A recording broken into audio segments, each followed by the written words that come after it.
our good friend Rex Bastfield has provided a second set of questions to me about Scientology. Did you find that TR0 bullbaiting enabled you to distance yourself from your feelings?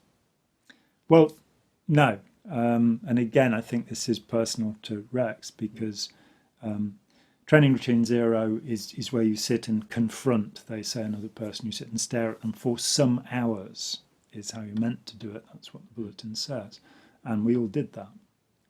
It's basically the same as meditation, same as staring, fixing your attention on anything. You will hallucinate, you'll experience the Ganzfeld effect, you'll feel all sorts of odd feelings because you're focused. And we are meant to roam with our perception. You know, I call it boundary perception, I don't know what other people call it.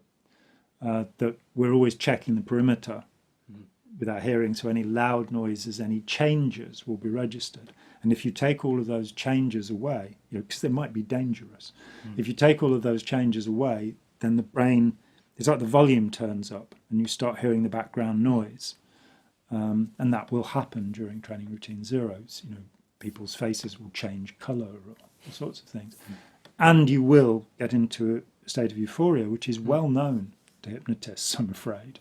It's an altered state, and a state in which you will be more suggestible. The next drill you do, and this is at the very beginning of Scientology, you do these, and then you're meant to, if you're a counsellor or auditor, you're meant to actually do training routine 0 every day. And so you get into these states, and you're doing it while you're trying to counsel the person. So you're kind of staring at them with this predatory stare, as it's called in other disciplines. In bullbait, you're meant to be able to sit there while somebody tries to get you to react, whether by joking or making sudden movements or all sorts of tricks. I didn't feel any I didn't feel any advantage. It didn't. All it meant was that I could keep a straight face. I became better at a poker face, as it's called, which can be an advantage at times, but not really that much.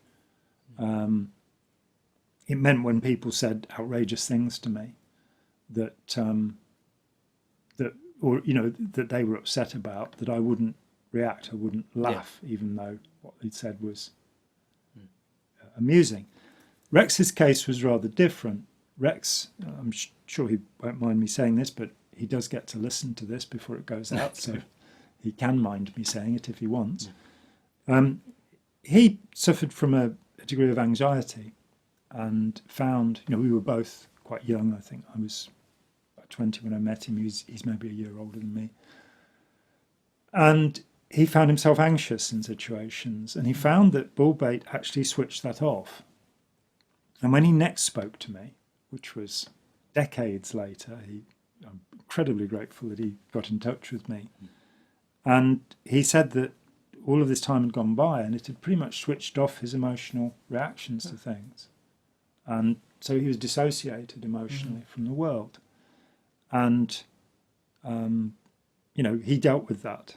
We exchanged some emails and he dealt with it. He saw what it was and overcame it.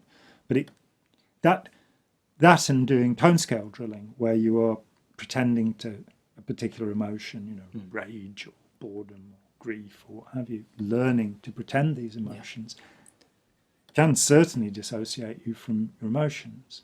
You get into a state that some actors describe. Peter Sellers, a great actor, talked about not knowing which was him, which were his feelings anymore, because he was so used to assuming.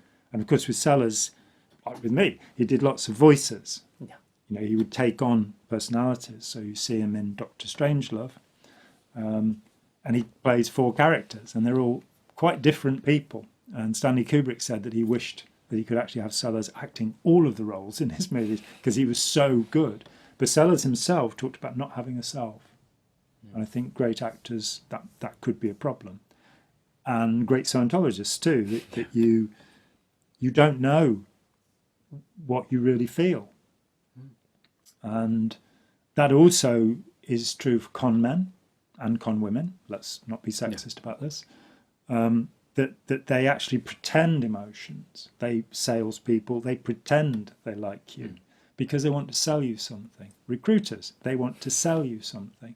And as soon as you have an objective or a motive for communicating, you're lying. You can't be open, authentic, and genuine. So anything that's training you to do anything other than feel your feelings and, feel them more deeply, know them better, and be able possibly to overcome some of the negative ones and some of the high states that are quite dangerous to us, euphoric states where we can't really think properly. Anything that interferes with that is potentially very dangerous. Did you adopt the famous 1,000-mile stare? I'm not sure how many miles it was. Oh, okay. But yes, the hardest thing for me on leaving Scientology in 1983 was the 6 months it took to unhook that, to stop staring at people or confronting them to you. They don't like it if you say staring. I don't know why. Look it up in the dictionary. But making direct eye contact with somebody, fixed eye contact with somebody all the time you're talking to them, it is predatory. Yeah. It's taught in the military, it's taught in the police as a way of controlling a hooligan or an opponent. And in nature, we see, the big cats will do it. They'll just, Lucy, our cat does it. I liked it when a tiger came on the TV and she stood up and just started staring at the tiger. Sorry. Yeah. Yeah. Yeah, Lucy likes And she won, obviously. Yeah, obviously the tiger backed down eventually, and Lucy was still there.